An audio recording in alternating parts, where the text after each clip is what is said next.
Անդամվել եմ խորհրդային միությունում։ Ես տեսել եմ բոլոր լավ ու վատ կողմերը խորհրդային միության։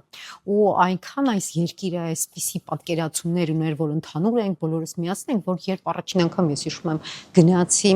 մեկ այլ երկիր, նախկին խորհրդային միության երկրներից մեկը ճամփորդելու, անգամ անձնագիրս հետս չէի վերցրել եւ վերցրել էի ուսանողական տոմսը։ Պատկերացնում եք, որքան սահմանապահները զարմացան ու ցնցվեցին, երբ ես եկա, ուզում էի սահմանը հատել, արդեն խորհրդային միությունը փլուզվել էր, ուզում էի անցնել ուսանողական տոմսով, որտեղ մենք այդպիսի պատկերացումներով էինք ապրում։ Երկիրը քանդվեց, դա 90-ականներն էր։ Ես տեսել եմ այդ ամբողջ փլուզվող համակարգը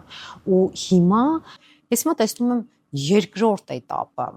Այո, Ռուսաստանը ծայրեղ ծանր վիճակում է։ 80-ականներին, երբ այ մարդիկ մասսաբար գնացին եւ սկսեցին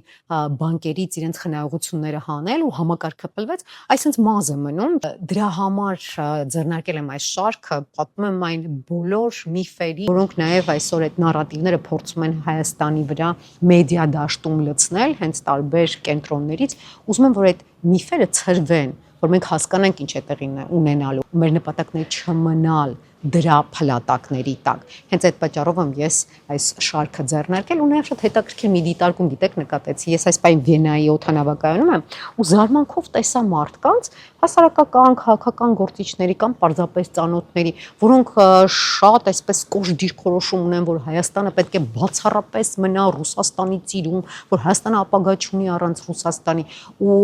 անկեղծ ասած ես չէի զարմանա, եթե նրանց տեսնեի Կրասնոդարում կամ Շերեմետյևո օդանավակայանում, բայց Վիեննայի օդանավակայանում տեսնել մարդկանց, որոնք ամբողջ օրը բոլոր սոցիալական ցանցերով, բոլոր մեդիաներով խոսում են այն մասին, թե առանց Ռուսաստան մենք չենք կարող ապրել։ Ինչու եք գալիս Եվրոպա։ Ինչու եք Եվրոպայի դյութի ֆրիներում առևտուր անում։ Ինչու եք հանգիստը ձեր կազմակերպում եվրոպական երկրներում։ Ինչու չեք գնում Ռուսաստան։ Չէ, դուք ուզում եք գնալ այնտեղ, դուք ուզում եք վայելել բարիքները, բայց Հայաստանը պետք է մնա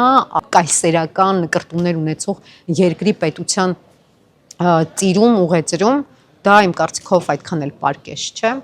Ես չեմ ասում, որ պետք է մի ծայրահեղությունից մյուս ծայրահեղություն ընկնենք, որ պետք է ասենք, օ, սա Ռուսաստանը վատն է կամ մենք պետք է Եվրոպա դեպի կամ չգիտեմ, Ասիա, այլ երկիր